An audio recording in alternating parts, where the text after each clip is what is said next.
একটা গিফট পেয়েছি, প্রথমবার চেষ্টা করছি তো।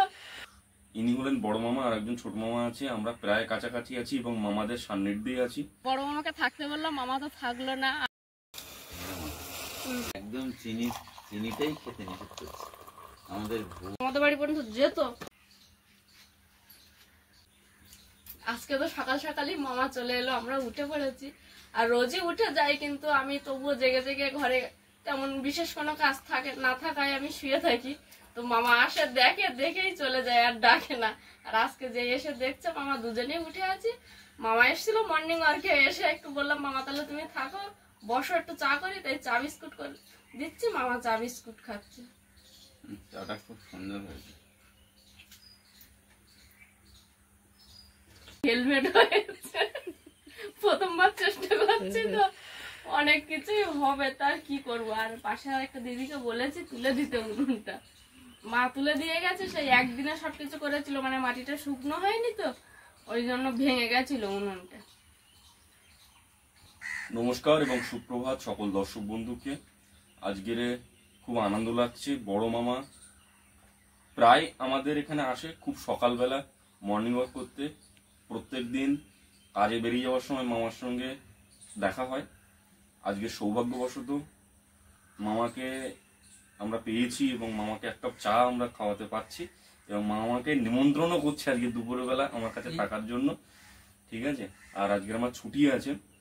আর আপনাদেরকে জানিয়ে রাখি, আমার দুজন মামা, ইনি হলেন বড় মামা, আর একজন ছোট মামা আছে। আমরা প্রায় কাছাকাছি আছি এবং মামাদের সান্নিধ্যে আছি।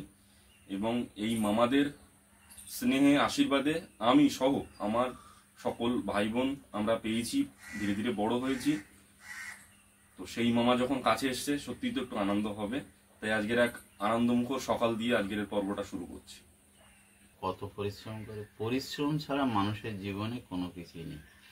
এবং যদি কেউ হিসেব করে দিনের শেষে যে আজকে আমার কি হলো, অ্যাটলিস্ট আরো ভাগ করে নেওয়া হয়, যদি যে দিনের মধ্যভাগে গিয়ে যে অ্যাটলিস্ট আমার এই মধ্যভাগে আমার জীবনে কি হলো, আমি কি কতটা করলাম সারাদিনে, আর একটা পার্টে যদি মনে হয় আমি আজকে কি ভুল করলাম, সেই ভুলগুলো কিভাবে শোধরানো যায়, তাহলে জীবনে সাফল্য আসতে বাধ্য। আর রাতে একটা সময় ঠিক করে নিতে হবে আগামী দিনে আমি কোন টাইমে কি করব। টাইমটাকে যদি বাঁচানো যায় তাহলে তুমি কিছু করতে পারবে। মানে কবির ভাষায় যদি বলা যায়, খেয়া তরি চলে গেলে বসে এসে তীরে, কিসে পার হবে তরি না আসলে ফিরে। এটাই বাস্তব, তোমাকে মেনে নিতেই হবে। ভালো থাকো তোমরা। আমি প্রত্যেকদিন আসি, দেখা হয় না, তোমরা বিশ্রামে থাকো বলে আসি। তাই যখন আস্তে আস্তে আমার ফ্যামিলি বাড়ছে, আজকে শ্বশুর অসুস্থ, কালকে শাশুড়ি অসুস্থ, যখন আস্তে আস্তে ওরাও আমার কাছে এসে থাকা শুরু করবে, তখন কিন্তু আমি আর সময়টা দিতে পারবো না কাজের প্রতি। তো এটা করলে আমি বাড়িও থাকছি, আবার আমি কাজও করছি, মানে আমি বোরিং ফিল তো করছি না। তো সেই ভেবে আর কি লেগেছি। এখন কতদূর কি হবে সব কপাল ভরসা। এই থাকো, দুপুরে থাকতে পারবো, কাশি তোমরা ভালো থাকো, দেখি কালকে আবার আসবে।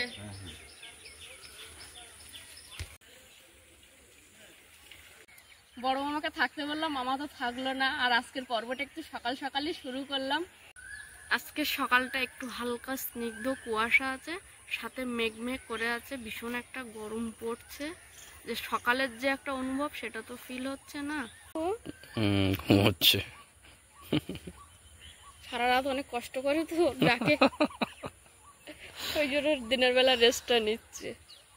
চল ঘুমাক।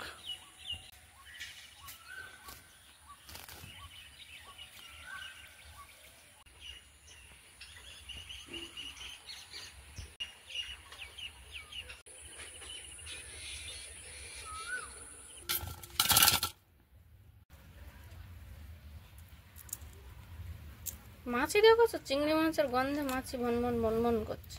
একটু আছে মাছের গন্ধ, শুনলে আসলে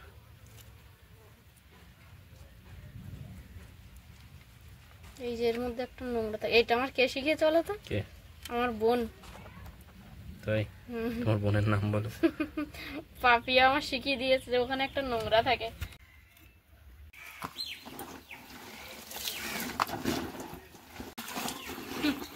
সকালে উঠে বাসি জিনিসপত্রগুলো ভিজিয়ে দিয়েছিলাম, এবার সেগুলো কাচবো।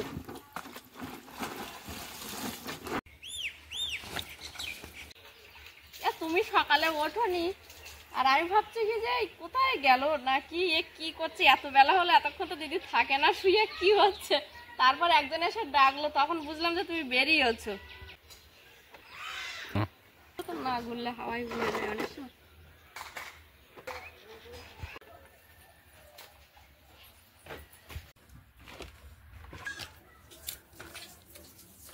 জল ভর্তি হয়ে গেছে। বসে গেলাম সবজি কাটতে।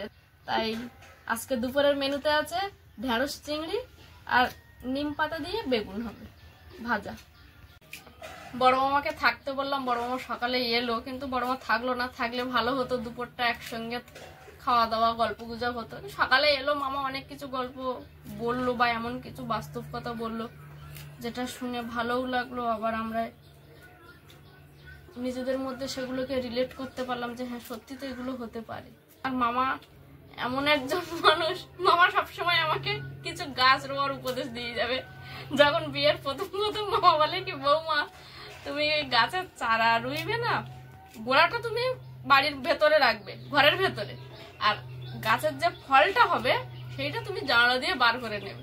তাহলে কি হবে, তোমার ফলটা লোকে চুরি করলেও গাছটা তো চুরি করতে পারবে না। এমন মানে মামার সঙ্গে এইরকম ধরনের কথাবার্তা, বা মামাও আমাদের সঙ্গে এইরকম হাসি আড্ডা সবকিছুই করে।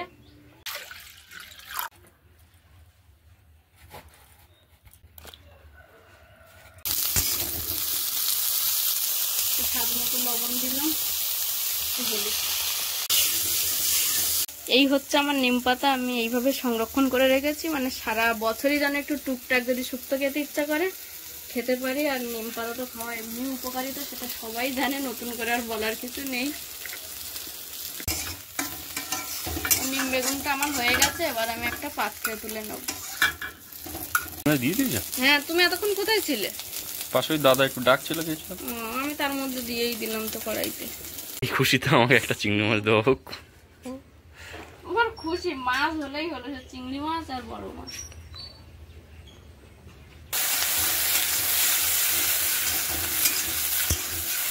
ভাতের মধ্যে কিন্তু টমেটো দিয়ে দিয়েছি, তোমাকে বলিনি, যেটা তুমি খুব পছন্দ করো, টমেটো মাখা। তাই তো দেখছি।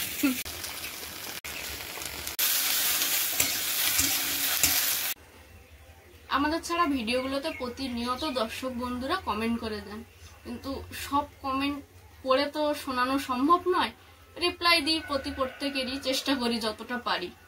আর একটা কমেন্টের মধ্যে আমি ভীষণ বড় একটা গিফট পেয়েছি, তো সেই কমেন্টটাই আজকে আমি পড়ে শোনাবো। একজন দাদাভাই কমেন্ট করেছেন যে দর্শক বন্ধুদের অনেক কিছু রিয়াকশন থাকে, সব তো পালন করা সম্ভব হবে না। আমি কতদিন মাংস খাইনি, আমার বোন মাংস রান্না করলো কিন্তু আমাকে ডাকলো না, মাংসের গন্ধে আমি আর থাকতে পারছি না। দাদার মাংস রান্নার রিভিউ দেওয়ার দরকার নেই, আমার বোন খুব ভালোই রান্না করে। তো আমার গিফটটা হলো দাদাভাই যে আমাকে বোন বলে সম্বোধন করেছে, এটাই হচ্ছে আমার সব থেকে বড় পাওয়া। আর যে কমেন্টটা এতক্ষণ করলাম সেটা C3 ব্লগস থেকে দাদাভাই কমেন্টটা করেছে, কিন্তু সেটা দাদাভাইয়ের নাম না। দাদাভাইয়ের নামটা আমরা জানি, কারণ দাদাভাইয়ের সঙ্গে একবার ফোনে কন্ট্যাক্ট করে আমরা সৌভাগ্য যে কথা বলতে পেরেছিলাম ওনার সঙ্গে। ওনার নাম হলো তাপস দাদাভাই। তো প্রতিনিয়ত দর্শক বন্ধুদের সঙ্গে আমাদের যোগাযোগ করার আবদার রইল। যদি আপনারা যোগাযোগ করতে চান তাহলে অবশ্যই স্ক্রিনে দেওয়া নাম্বার অথবা ডেসক্রিপশনে দিয়ে দেওয়া নাম্বারটা দিয়ে আপনারা যোগাযোগ করতে পারেন। দাদাভাই কোন ভিডিওটা দেখে এই কমেন্টটা করেছে সেই ভিডিওর লিঙ্কটা আমরা এই ভিডিওর ডেসক্রিপশনে রেখে গেলাম, আপনারা চাইলে দেখতে পারেন। জিরেটা বেটে নেব শিলনোড়ায়।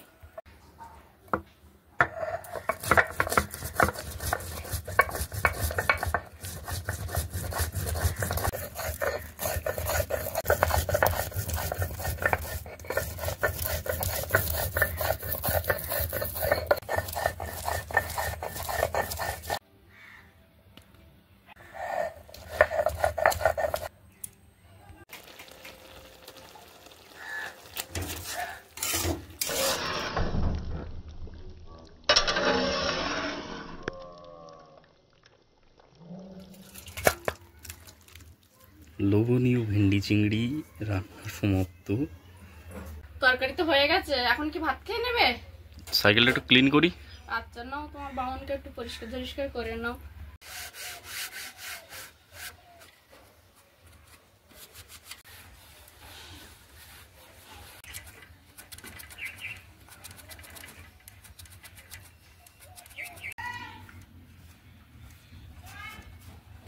দেখো সাথী কত সুন্দর ক্লিন হয়ে গেছে।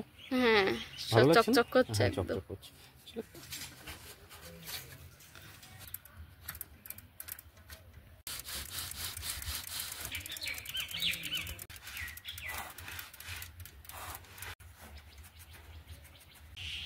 সাথী, হ্যাঁ বলো। আমি কাজটা করতে করতে হুম। আমার শালা বাবু অর্থাৎ প্রান্তিক, খুব ভালো ছেলে, খুব যত্নশীল জিনিসপত্রের প্রতি ওর আমি লক্ষ্য করেছি। আমি ওকে একটা বার্তা দিতে চাই যে তুমিও তোমার জিনিসপত্র পরিষ্কার করো, তুমি তোমার জিনিসপত্রকে যত্ন নাও। ওর একটা সাইকেল হয়েছে আমি শুনেছি। ওর আগে একটা সাইকেল ছিল। আচ্ছা, আবার একটা হয়েছে। সাইকেল থাকাটা খুবই দরকার, খুবই জরুরি।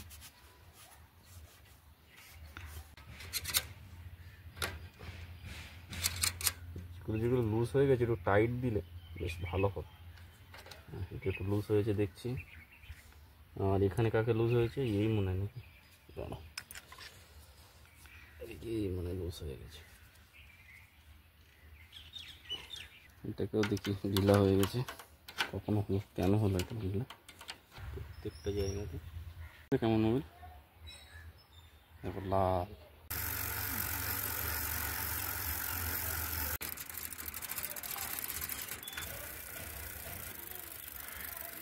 বেঁকে গেছে।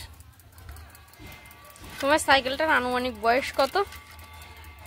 আনুমানিক হয়তো সম্ভবত 12 বছর হবে। 12 বছর? 12 বছর বা তার একটু 2-1 বছর বেশি হতে পারে। আমার সাল তারিখ মনে নেই, তখন বয়সটা অনেক কম ছিল। তো পছন্দের একটা জিনিস, আমি তো একে ছাড়া একেবারে ভাবতেই পারি না। একবার ফাইনাল ভাবে মুছবো যতটুকু তেল অবশিষ্ট আছে, যেটা আমাদের চলাচলের ক্ষেত্রে কাপড় জামা যেন না লাগে।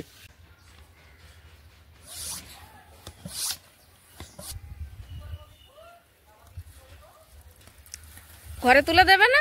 না, একে একটু ছায়া রাখবো।